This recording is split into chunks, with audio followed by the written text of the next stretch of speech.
Aku tak puas hati. Aku jalan kaki, aku patah balik. Aku pergi tengok dekat angin mai tu. Aku tengok gelap tau kawasan situ. Aku tengok dia tahu tak bunga frangipani. Bunga frangipani dekat atas kubur tu. Pokok-pokok frangipani banyak kan.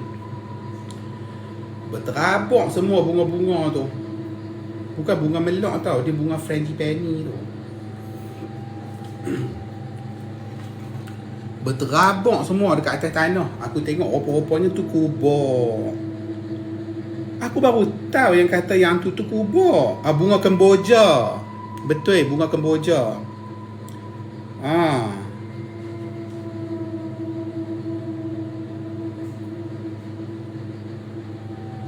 Aku baru tahu kata situ kubur. Bila aku baru tahu kata tu kubur, dan aku ni rasa seram bila rumah aku.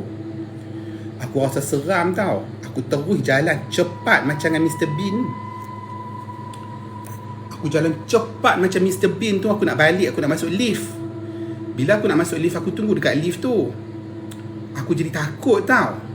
Aku ada hari tau, berani. Ada hari aku takut sangat. Dia kan keadaan dia jangan main takut sangat. Bila kita main takut sangat, kita akan jadi berani tau. Hampa ada tak macam aku? Bila terlampau takut sangat, hampa akan jadi berani. Macam nak lawan balik tau. Lepas tu tak apalah.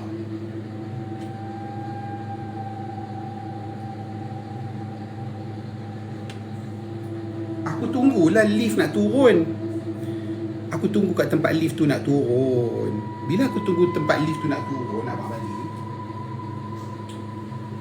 aku tenang, aku kena lagi hembusan angin tu. Aku kena lagi hembusan angin tu kan, kuat sangat kali ni.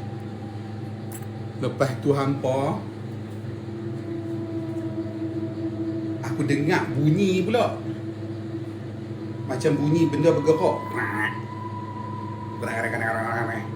Dia nak kacau aku lah tu. Aku tahu ada benda nak kacau aku.